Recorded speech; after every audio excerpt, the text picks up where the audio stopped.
या वारीने जातीला हरवून नाही द्यायचं, काही करून जिंकायचं. त्यांनी काहीतरी बातम्या चालाच्या बनवायचं म्हणजे मराठीला रोखायसाठी काय पण षडयंत्र केले. त्यांनी पोस्टरच मुक्ती केलं, एक तात्या दोन आप्पा. हो ना, दोन तात्या एक तात्या दोन आप्पा रातभर शिव आणतो तुम्ही एकामेकाला. तुला घालत असताना दुसरं काय ते म्हणत असं राजू दादा तू हे पुढं, ते म्हणत असं शिंदेचा तू हे पुढं, तू म्हणत असं तू तुला मी पुढं तू बोला तू म्हणजे त्या लोकांना ढकलायच नाही सवय दुसऱ्याला. सगळ्या मराठ्याच्या नेत्याचं वाटलं करून टाकलं तिने, तरी म्हणतात आमचा साहेब नाही चांगला आहे त्याला घेऊन गप्पाने. अरे काय खरं बोलणार राग येतो आणि आंध्रामध्ये तू बोलता खरं का काल 3 आमदार आले माझ्याकडून आठ मध्ये काल 3 आले तेवढे तुम्ही बोलता मीडियात ते नको बिल होते ते खुशी येते. मग मी बोलायला पटत आहे मी त्यांना ते म्हणलं मी अवघड मी ते म्हणलं तुम्ही बोलतात ना हे तर पटतंय आम्हाला.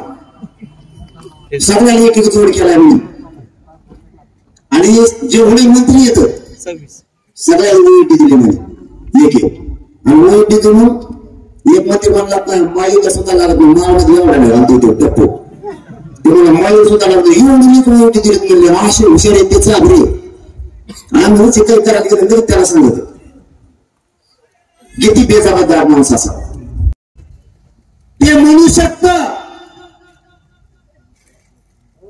त्यामुळे ते आपलं नाही आपल्यापासून 5 फुटावर जरी दगडफेक झाली तरी लक्ष द्यायचं नाही, सरळ चालायचं मुंबईला बातम्या जाण्याच्या पोलीस तू तिकडा पाऊस तू पोलीस चालली एकाने सुद्धा हलायचं नाही.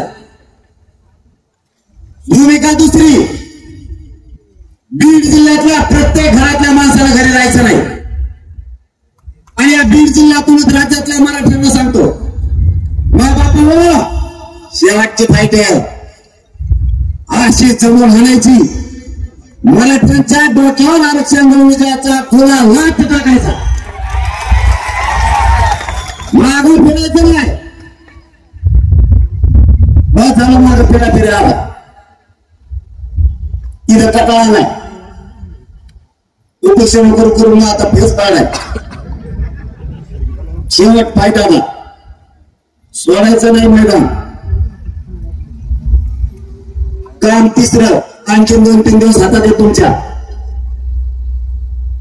बीड जिल्ह्यासह महाराष्ट्रातल्या सगळ्या ग्रामपंचायत सदस्याला फोन लावायचे, त्याला सांगायचं मुंबईचा सरपंच माजी सरपंच चेअरमन पंचायत समिती जिल्हा परिषदचे मेंबर सगळ्या पक्षाचे अध्यक्ष जिल्हा प्रमुख नगरसेवक सभापती उपसभापती नगराध्यक्ष महापौर आमदार मंत्री खासदार माजी आमदार आणि विशेष राहिला महत्वाचं म्हणजे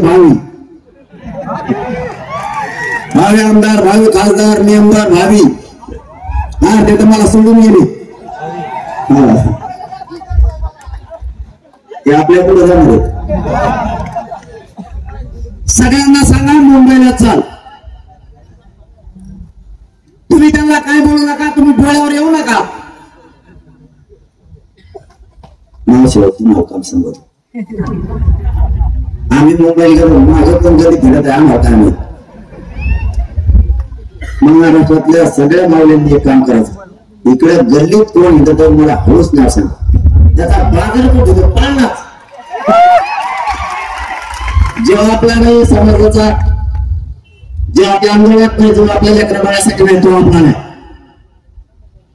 हे बिगर आदर नाही राहिलं पाहिजे. मला असं चित्र दिसतंय सध्याचं जातवाद असेल मराठीचे खानदानी आवडत ती घरात यावेळी झोपूच शकत नाही.